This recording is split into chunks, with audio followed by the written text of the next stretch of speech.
الزمالك في الصدارة بعد فوز قاتل على فاركو، ويعتلي جدول ترتيب الدوري المصري. بس قبل اي حاجة، لو انت مهتم باخبار نادي الزمالك اعمل اشتراك دلوقتي في القناة عشان يوصل ليك كل جديد.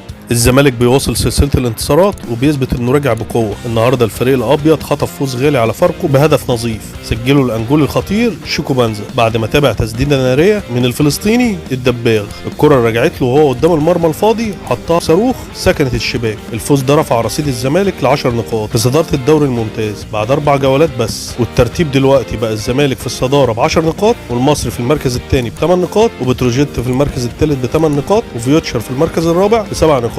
بينما فاركو بقى متزايل الترتيب بنقطة يتيمة وحيدة. الزمالك بيأكد انه رايح ينافس من اول جولة، وجماهيره خلاص مستنية المواجهة الجاية قدام وادي دجلة يوم الاحد 31 اغسطس الساعة 9 بالليل بتوقيت القاهرة. يا ترى يا زملكاويه الفريق هيكمل في الصدارة ولا في مفاجآت؟ وفي النهاية لو انت مهتم باخبار نادي الزمالك والدوري المصري اعمل اشتراك دلوقتي في القناة عشان يوصل ليك كل جديد. كان معكم حسن سعيد.